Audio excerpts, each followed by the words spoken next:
Di tengah senja yang terbakar darah, berdiri tegak sebuah salib kayu tua. Diam, namun menyimpan gema yang akan mengguncang peradaban. Ia bukan sekadar simbol iman, tetapi juga pemicu perang, pembunuhan, dan pengorbanan. Inilah awal dari sebuah bab gelap dalam sejarah. Perang Salib.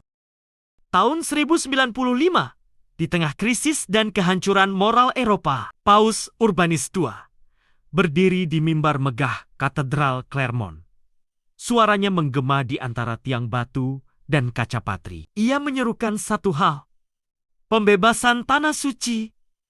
Ia janjikan surga bagi siapapun yang angkat senjata. Dari sanalah ribuan orang biasa menjadi tentara Tuhan, menganggap setiap tebasan pedang sebagai ibadah.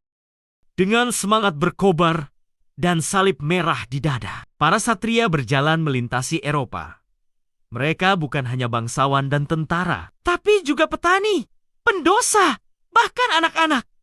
Di jalan berdebu itu, mereka tinggalkan rumah, keluarga, dan kemanusiaan. Hanya satu tujuan: Yerusalem, kota yang dijanjikan sebagai jembatan menuju surga, meski jalannya melalui darah. Tahun 1099,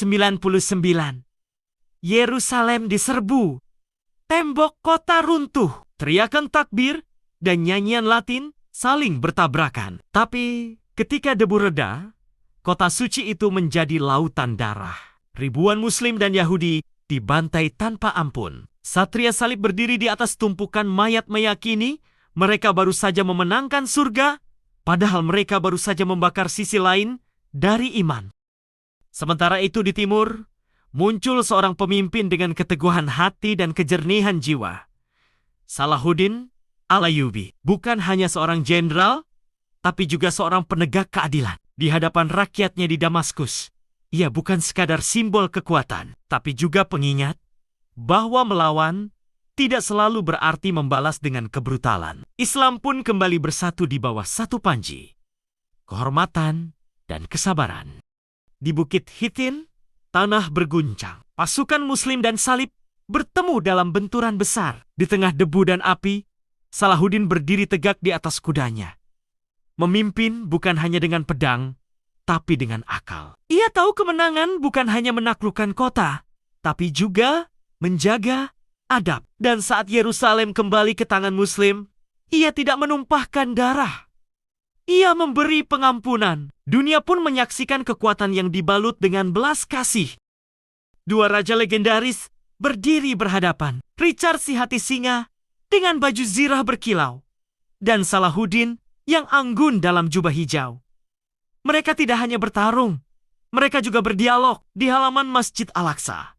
Mereka berjabat tangan menggambarkan bahwa meski keyakinan berbeda, kehormatan bisa menyatukan. Dunia pun belajar bahwa terkadang musuh paling besar bukan di medan perang, tapi dalam kesombongan hati. Langit Yerusalem kembali cerah. Jalanan dipenuhi orang-orang dari berbagai iman. Muslim, Kristen, Yahudi, mereka berjalan berdampingan di bawah sinar matahari senja dengan merpati berterbangan di atas kepala. Tidak ada pedang, tidak ada penghakiman, hanya harapan, sebuah momen langka. Namun nyata bahwa tanah yang diperebutkan selama ratusan tahun ini bisa menjadi tempat damai, bukan permusuhan. Di hadapan gereja dan masjid yang berdiri berdampingan, dua anak satu Muslim, satu Kristen bergandengan tangan dan tersenyum. Mereka tidak mewarisi dendam. Mereka tidak mengenal kebencian, hanya ketulusan dan harapan. Merekalah masa depan yang tak terikat oleh masa lalu. Sebuah pesan dari sejarah bahwa luka bisa sembuh jika kita memilih untuk saling memaafkan.